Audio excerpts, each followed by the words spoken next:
Bom dia, tarde, noite ou madrugada, a hora que for. Eu sou Stamato, autor da saga A Era do Abismo e anfitrião da iniciativa Mochileiros do Multiverso, que une e fortalece autores e autoras nacionais através de dicas de escrita criativa e mercado editorial.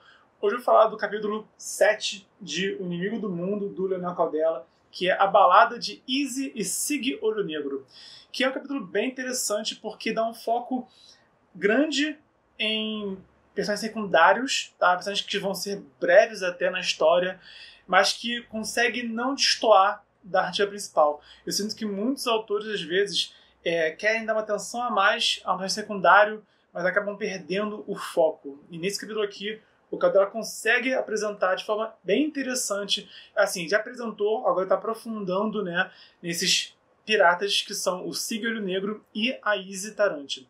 Então, nesse capítulo, o que aconteceu foi, os heróis foram derrotados e aprisionados por esse pirata, tá? Aliás, spoiler. Então, se você quer ler o livro, segura a onda aí, né? Volta depois. Mas, enfim, não tem como também falar do livro sem dar alguns spoilers, né? Enfim. E o interessante dessa situação em que os heróis foram derrotados e aprisionados é que o Caldela narra como cada um deles lida com essa derrota e com esse aprisionamento. Então vão ter aqueles que vão ser mais orgulhosos, vão ter aqueles que vão se culpar, né? Vão ter aqueles que vão ficar desesperados até uns com os outros, né? A gente vê quem está se importando mais consigo mesmo, quem está se importando mais com os colegas, né? Então o Caldela faz um bom trabalho em ambientar assim, de uma maneira breve, mas relevante, cada membro do grupo, né? Mostrando como que eles estão lidando com essa derrota e com esse aprisionamento. Tá? Então, é uma forma interessante de manter o elenco principal ainda presente na narrativa e também de detalhar um pouquinho mais cada um deles, aprofundar um pouquinho mais de cada um deles, mas também, sim, dar atenção extra para um deles específico. Né? O capítulo tem um certo foco, sim, mas a gente não esquece dos outros. Quando a gente lê como que cada um deles está lidando com isso, né? Então, além, né, de ter o grupo inteiro derrotado, o grupo inteiro aprisionado, nesse capítulo a gente tem um foco que está começando a se desenvolver na relação entre a Micaela e o Masato. Eu já falei deles já em vídeos anteriores e eles são bem, não diria antagônicos, eles são bem opostos, eles são bem assim polarizados, porque ela é uma clériga da deusa da vida que não pode jamais sequer tocar numa arma, né, quando menos fazer mal, ferir uma criatura, né, enquanto ele é um samurai executor. O objetivo dele, a missão dele é executar, é matar. A função dele, a profissão dele, a função dele no Império é tirar vidas. Então os dois são bem diferentes, né? E os dois começam a desenvolver uma relação, começam a se aproximar, tá?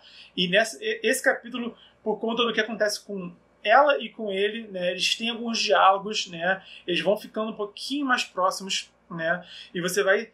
É uma maneira assim, até interessante, porque também é uma relação que se estreita diante de um momento totalmente hostil, sabe? E é bem comum botar isso, um casal que fica mais próximo ou na cena de batalha, né? Ou numa cena de discussão até, uma cena de divergência de opiniões. O Caldela botou, né? O ambiente hostil que o Caldela botou para aproximar esses personagens foi esse momento de derrota e aprisionamento, né? E além dos dois, eu falei logo no começo, né? Que tem um foco até bem maior em membros secundários da história, né? Em personagens secundários, é que esse capítulo ele conta com bastante detalhe o passado e explica a relação da Izzy Tarante e do Sig Olho Negro, que são os piratas que aprisionaram os heróis. Então, assim, rola um flashback longo até que você conhece em detalhes quem eles são, de onde eles vieram. Foca mais nela do que nele, na verdade, né? Mas você conhece de forma bem aprofundada, né, esses personagens. E o interessante é que a gente pode conhecer eles de modo aprofundado, mas não deixa de ser um tanto breve e também não deixa de fazer um paralelo ao grupo. Acho que esses são os dois pontos que funcionaram bem para o Caldela. Ele não perdeu o foco na história principal e no elenco principal Porque, primeiro, é breve e informa tudo o que a gente tem que saber, né? Então não precisa ir além disso, sabe? Ele soube narrar, ele narra, tem também a regra do mostre e não conte. Se fosse ou o Easy ou o...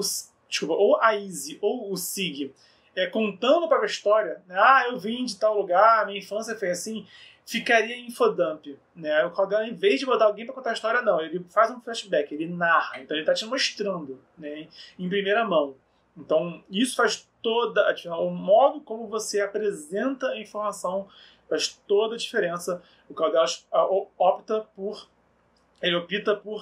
mostrar, em vez de explicar. Isso também funciona. E é inevitável sentir um paralelo muito forte, porque já tem um casal na história, que é o casal da capa, o Valen e a Elisa. Já tem eles já. O Masato e a Micaela estão começando a se aprofundar, e aí a gente tem um vislumbre de um outro casal que é bem diferente deles, uma relação assim, totalmente diferente, né? E que nosso cérebro vai, acho que subconscientemente, fazendo uns paralelos. Então, enquanto a gente vê um casal que já existe, né, que é o Valen e a Elisa, vê um casal se formando, que é a Micaela e o Masato, só que a gente vê também um casal que está bem problemático, eu acho que pra caramba, que é a Izzy e o Sig, Olho Negro. Então, e eles servem para mostrar, eles também servem para mostrar como é que Arton é um mundo prolífico, como é que é um mundo fértil. Nós temos o elenco principal, já é um grupo diversificado, e agora está conhecendo os piratas desse mundo. Nos capítulos anteriores, né, quando o grupo é capturado, a gente conhece basicamente a pirataria do mundo, né, mas agora a gente está conhecendo os piratas. É um pouquinho diferente. A gente está conhecendo agora, o foco é menos na pirataria, menos no cenário e mais nos personagens. Mas isso também serve para apresentar os personagens também, e o cenário também, né? Desculpa, eu falei personagem de novo. Isso também serve para mostrar mais o cenário, né? Então a gente conhece como que são esses piratas de Arton. Então esse capítulo ele é divertido e ele é interessante de ler por conta desses três elementos que eu expliquei aqui.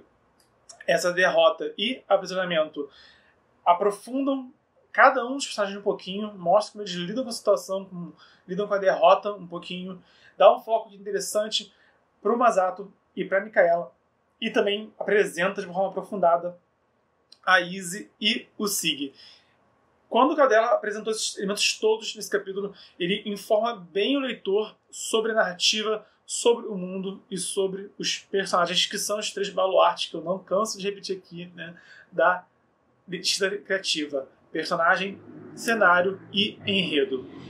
E foi assim que nesse capítulo o Caldela apresentou e aprofundou cada um desses elementos. Manda aqui embaixo quem são seus piratas favoritos da ficção. Em literatura, eu li pouco sobre piratas. Sinceramente, é difícil para mim falar um pirata favorito da literatura. Eu preciso pesquisar mais. Vai ficar bem com o dever de casa pesquisar algum livro com piratas, alguma história com piratas para ler mais. Então comenta aqui embaixo quem são seus piratas favoritos da literatura. E se você gostou, dá o like, se inscreve, ativa o sininho, compartilha na rede social, caso você tenha que se interessar pelo conteúdo. E lembrando que estamos no desafio 326 dias de escrita, vídeo de mercado editorial e escrita criativa quase todo dia de 2020. Então, até amanhã e a gente se esbarra pelo multiverso.